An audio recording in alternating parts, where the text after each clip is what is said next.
Hello students. So in previous lecture we had seen about the instantaneous velocity, and in that case I told you instantaneous velocity is a d by dt of x, means where x is your distance, position, displacement, whatever you can say. So we can say differentiation of x with respect to time t gives you instantaneous velocity. और instantaneous velocity क्या था? Velocity at a particular time. Ready? So differentiation, अब ये differentiation क्या होता है और ये कैसे करते हैं? So let's see the basic mathematics.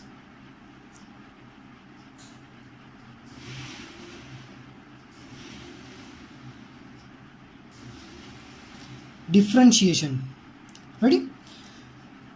See, whenever a quantity is changing with time, for example, I am saying I am driving a car and my car's velocity is changing with time. V of t represents velocity depends upon the time. v of t represents what? My velocity is depending upon time, मतलब time के साथ मेरी velocity change हो जाएगी. For example, relation is 4t² plus 3t plus 2, मतलब मेरी car की velocity ऐसी है. रेडी? चलो, v ऑफ t नहीं, I am taking x of t. मतलब अब क्या हो गया कि मेरी कार की पोजीशन टाइम के साथ चेंज होगी. इसमें था velocity is depending upon time, तो अब ये हो गया पोजीशन डिपेंडिंग अपॉन टाइम. और मेरी कार की पोजीशन है वो टाइम पे डिपेंड करती है, टाइम के साथ चेंज होगी और अकॉर्डिंग टू दिस फॉर्मूला वो चेंज होगी. रेडी? अब मुझे ऐसा बोला है, find velocity of car at time t is equal to 3 second. आपको क्वेश्चन में ये दिया है, a car is changing its position by this relation, मतलब कार की एक पोजीशन है जो टाइम के साथ चेंज हो रही है और वो इस फॉर्मूला के अकॉर्डिंग चेंज हो रही है आपकी कार की पोजीशन. तो वो कार की 3 सेकेंड पे वेलोसिटी क्या होगी? So we are finding a velocity for a particular second. Velocity is particular for second, that means we need to find instantaneous velocity. और instantaneous velocity का फॉर्मूला क्या होता है? ये होता है. Ready? That means we have to differentiate this x with respect to time. चलो, तो अब फॉर्मूला यूज करेंगे, v is equal to D by D t of x. अब x क्या है? तो x यहाँ पे लिखो 4t² plus 3t plus 2. Ready? अब डिफ्रेंशिएशन कैसे करें? तो डिफ्रेंशिएशन के लिए देखो, यहाँ पे मैं लिखता हूँ कि general formula for differentiation d by d x of x raise to n. मतलब मुझे x रेज टू n का डिफ्रेंशिएशन करना है विथ रिस्पेक्ट टू x. तो डिफ्रेंशिएशन में क्या होता है? पावर आगे आ जाएगी, आगे पावर आगे, और जो भी पावर है उसमें एक लेस कर देनी है. This is the very important formula of differentiation. देखो, अगर हमें x रेज टू n का डिफ्रेंशिएशन करना है, सो ये फॉर एग्जांपल कि अगर आप d बाई डी एक्स कर रहे हो, आप डिफ्रेंशिएशन कर रहे हो विथ रिस्पेक्ट टू x. अगर x के रिस्पेक्ट में डिफ्रेंशिएशन कर रहे हो तो यहाँ x वाले टर्म होने चाहिए. Let's have an example. For example, d by D x of 2x². चलो पहले एकदम बेसिक एग्जांपल से स्टार्ट करते हैं, सिर्फ d by D x of x². तो डिफ्रेंशिएशन में क्या बोला? मुझे x² का डिफ्रेंशिएशन करना है विथ रिस्पेक्ट टू x. अब जिसके रिस्पेक्ट में डिफ्रेंशिएशन कर रहे हो हम x के रिस्पेक्ट में डिफ्रेंशिएशन कर रहे हैं तो यहाँ पे x वाली क्वांटिटी होनी चाहिए। यस, इट इज़ अवेलेबल, मतलब डिफ्रेंशिएशन हो सकता है। सो क्या होगा, डिफ्रेंशिएशन में क्या होता है कि पावर आगे आ जाएगी और जो भी पावर है उसमें एक लेस हो जाएगी। तो आंसर क्या आएगा, 2x⁻1 मतलब 2x। ये हो गया आपका आंसर।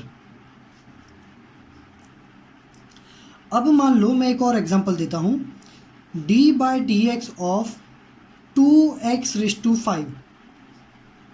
रेडी? तो अब क्या होगा, 2 कांस्टेंट है तो कांस्टेंट क्वांटिटी पहले बाहर निकाल दो, 2d/dx ऑफ x⁵5।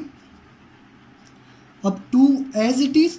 अब देखो मैंने क्या बोला था कि हम डिफ्रेंशिएशन कर रहे हैं विथ रिस्पेक्ट टू x, तो यहाँ पे x वाली क्वांटिटी होनी चाहिए, या है यहाँ पे x वाली क्वांटिटी है पर साथ में 2 भी है जो कांस्टेंट है, तो वो 2 को बाहर ले लो, सिर्फ x वाली क्वांटिटी ही यहाँ रखने की। अब डिफ्रेंशिएशन में क्या होता है, पावर आगे आ जाएगी, तो पावर आगे आ गया और जो भी पावर है उसमें एक लेस हो जाएगा, तो 5 में एक लेस हो जाएगा तो क्या हो जाएगा 4, तो 2 × 5 कितना हो जाता है 10, तो 10x⁴ ये हो गया आपका आंसर। रेडी?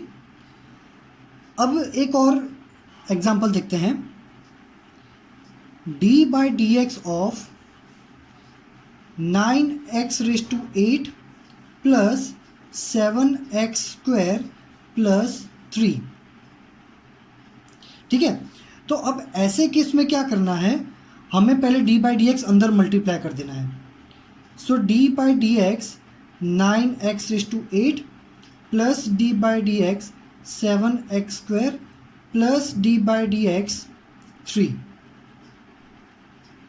रेडी? चलो, तो अब देखो हमें we are differentiating with respect to x, we are differentiating with respect to x, so अंदर x वाले टर्म होने चाहिए, यस है, बट 9 कांस्टेंट है तो 9 को बाहर निकाल दो और इसका डिफ्रेंशिएशन करो। तो डिफ्रेंशिएशन में क्या होगा, इसका जब डिफ्रेंशिएशन करेंगे ये क्वांटिटी का, तो क्या होगा, पावर आगे आ जाएगी और एक पावर लेस हो जाएगी, प्लस ये 7 बाहर निकाल दो, इसका डिफ्रेंशिएशन करो, क्या हो जाएगा 2 आगे आ जाएगा और एक कम हो जाएगा, मतलब 2x⁻1। अब यहाँ पे देखो we are differentiating with respect to x, but यहाँ पे x कहीं पर भी नहीं है, there is only a constant quantity. So if there is a only constant quantity तो इसका डिफ्रेंशिएशन हो जाएगा 0। सिर्फ कांस्टेंट का डिफ्रेंशिएशन नहीं होता। सो इसका आंसर क्या आएगा, 72x⁷7 प्लस 14x, ये हो गया आपका answer. Ready? So I hope कि आपको समझ में आ गया होगा कि डिफ्रेंशिएशन कैसे करते हैं। Now let's move towards the next topic, our main numerical. यहाँ पे क्या करना है, we are differentiating with respect to t, हम t की रिस्पेक्ट में कर रहे हैं। तो पहले मैंने क्या बोला था कि सबको अंदर मल्टीप्लाई करो, d/dt 4t² plus d/dt of 3t plus d/dt of 2। तो अब क्या हो जाएगा, इसका डिफ्रेंशिएशन करो तो 8t प्लस 3।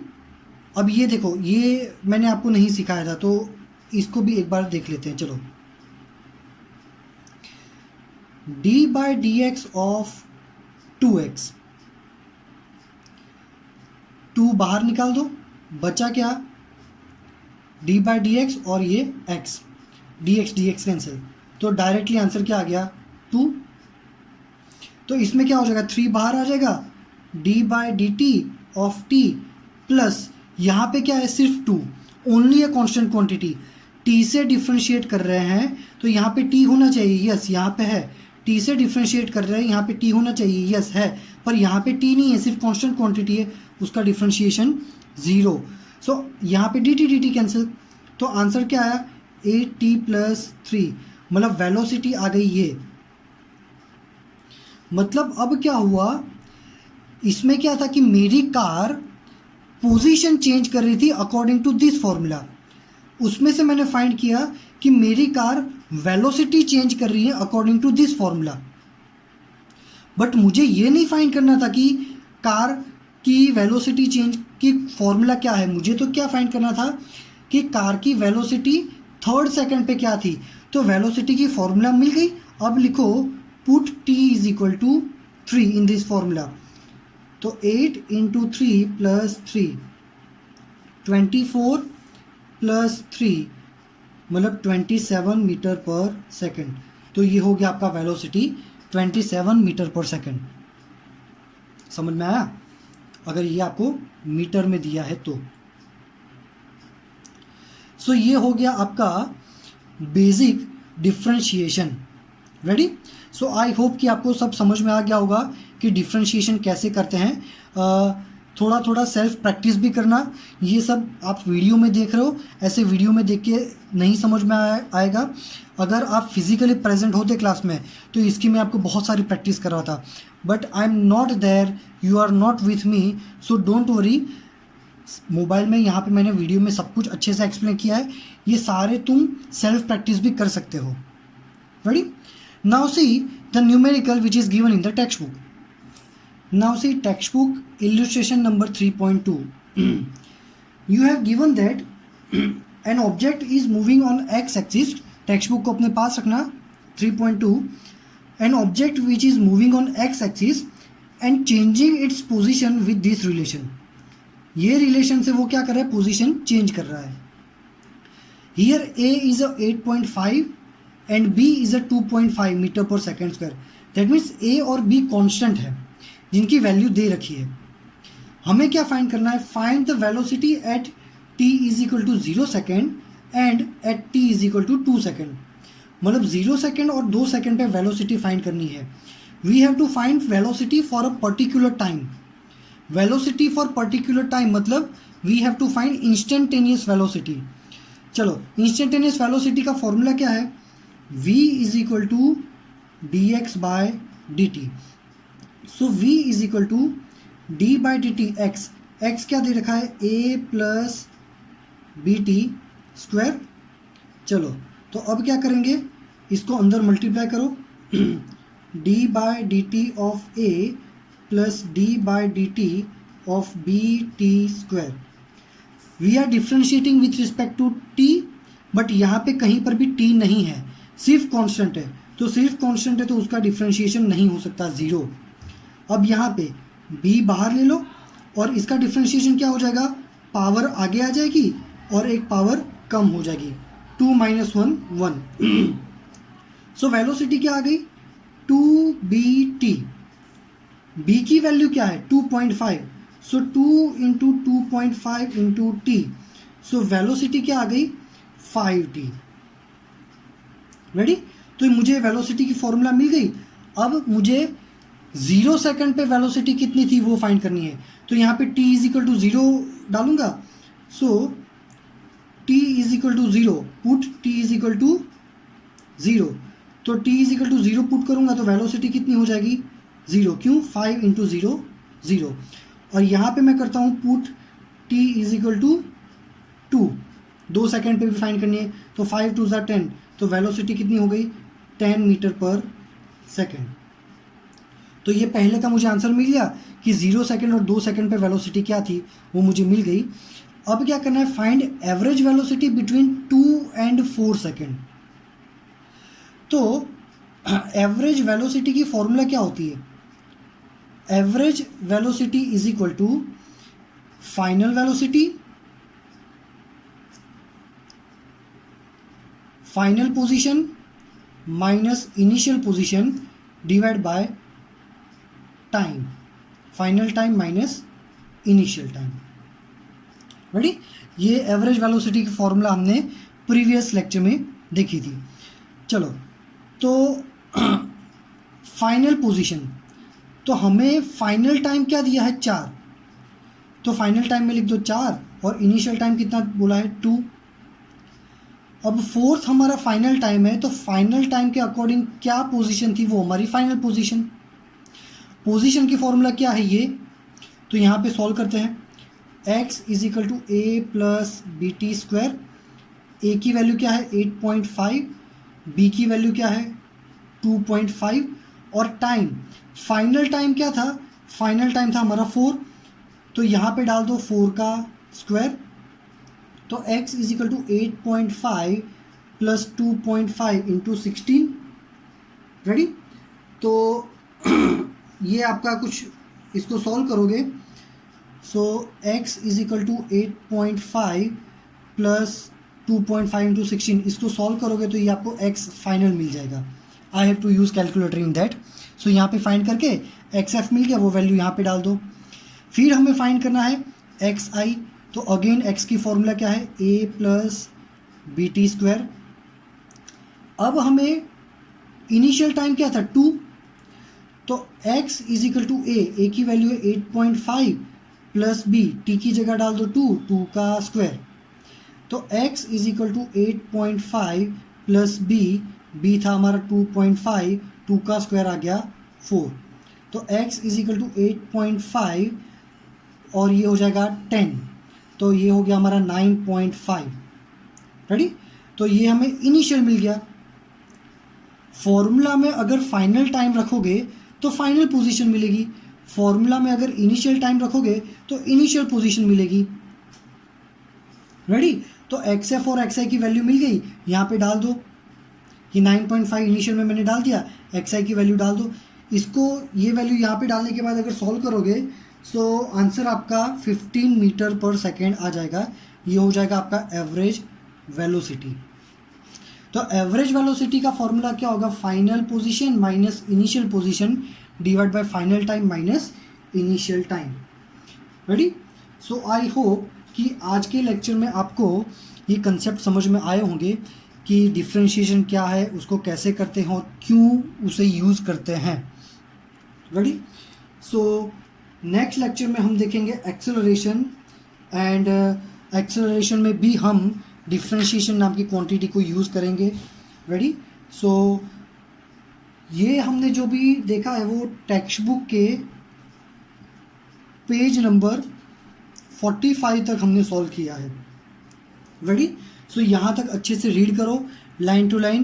कुछ भी डाउट होते तो उसको अंडरलाइन करके रखो।